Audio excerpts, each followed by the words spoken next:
આજે આપણે એકદમ નવી રીતે કાઠિયાવાડી સ્ટાઇલમાં ગલકાનું શાક બનાવીશું, જે ઘરમાં દરેકને ખૂબ જ પસંદ આવશે. આજે આપણે આ શાકમાં એક ખાસ સિક્રેટ વસ્તુ ઉમેરવાના છીએ, જેના કારણે નાનાથી લઈને મોટાને બધાને આ શાક ખૂબ જ પસંદ આવશે. તો ચાલો ફટાફટ મસાલેદાર ગલકાનું સ્વાદિષ્ટ શાક બનાવી લઈએ.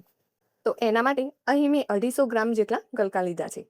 ગલકા હંમેશા કૂણા અને એકદમ તાજા હોય એવા જ લેવાના. તાજા ગલકાનું શાક વધુ સ્વાદિષ્ટ બનતું હોય છે અને ઝડપથી ચડી પણ જાય છે. જો ગલકા થોડા એવા પાકેલા કે કઠણ હોય તો તેને ચડવામાં વધુ સમય લાગે છે અને શાકનો સ્વાદ પણ બરાબર નથી લાગતો. તો અહીંયા આપણે સૌથી પહેલાં ગલકાના આગળ અને પાછળનો ભાગ આ રીતે કાપી લઈશું. પછી ઉપરની પાતળી એવી છાલ પણ કાઢી લઈશું. અહીંયા ગલકા બહુ નરમ હોવાથી તેની છાલ પણ સરળતાથી નીકળી જાય છે. હવે ગલકાને 4 ભાગમાં કાપીને તેના આ રીતના ટુકડા કરી લઈશું. તો અહીં આ રીતે આપણે બધા જ ગલકાને કટ લગાવી દઈશું. અને હવે ગલકાને કાઠિયાવાડી સ્વાદ દેવા માટે શાક માટે એક ખાસ મસાલો તૈયાર કરી લઈશું. તો એના માટે ખાંડની દસ્તામાં 6 થી 7 નંગ લસણની કળીઓ ઉમેરી દઈશું. તમે તમારા સ્વાદ અનુસાર લસણ વધુ કે ઓછું કરી શકો છો, પરંતુ ગલકાના શાકમાં લસણ થોડું વધારે હોય તો શાક વધુ સ્વાદિષ્ટ બનતું હોય છે. હવે તેમાં અડધી ચમચી જેટલું જીરું, અડધી ચમચી મીઠું અને કાશ્મીરી લાલ મરચું પાવડર ઉમેરીને બધું જ બરાબર વાટી લઈશું. તો અહીંયા આ રીતે એકદમ સ્વાદિષ્ટ લસણની ચટણી બનીને તૈયાર છે. તો અહીં તમે જુઓ એકદમ સરસ એવી લસણની ચટણી બનીને તૈયાર થઈ ગઈ છે. તો તેને એક બાઉલમાં લઈ લઈશું. હવે તેમાં અડધી ચમચી જેટલી હળદર ઉમેરી દઈશું અને થોડું એવું પાણી એડ કરી સરસ એવી મસાલા પેસ્ટ બનાવી તૈયાર કરી લઈશું. તો અહીંયા શાકનો ટેસ્ટ 100 ગણો કરવા માટે મસાલાની પેસ્ટ બનીને તૈયાર થઈ ગઈ છે. અને હવે શાક બનાવવા માટે ગેસ ઉપર કઢાઈ ગરમ કરવા રાખી દઈશું અને તેમાં 2 મોટી ચમચી જેટલું તેલ એડ કરી દઈશું.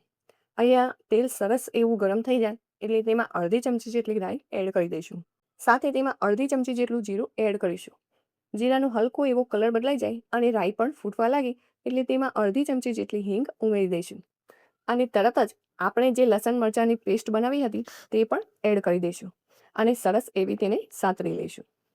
આ સમયે ગેસની આંચ થોડી ધીમી રાખવાની, જેથી કરીને મરચું બળી ન જાય અને લસણ પણ સારું એવું શેકાઈ જાય.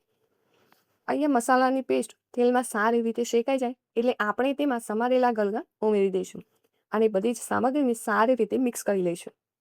આ શાકમાં શરૂઆતમાં પાણી ઉમેરવાની કોઈ જરૂર નથી, કેમ કે ગલકામાંથી જ પૂરતું પાણી છૂટું પડશે.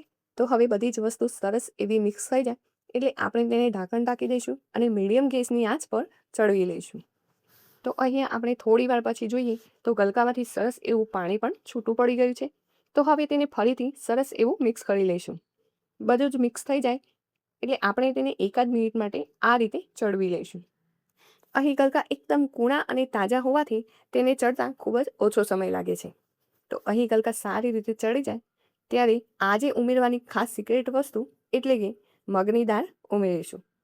અહીં મેં 1 કલાક પહેલાં નવશેકા પાણીમાં પલાળેલી 1 મુઠ્ઠી મગની દાળ લીધી છે.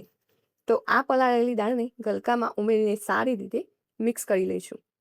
અહીંયા ગલકામાંથી જે પાણી છૂટું પડ્યું છે તેમાં જ મગની દાળ પણ સરસ રીતે ચડી જશે.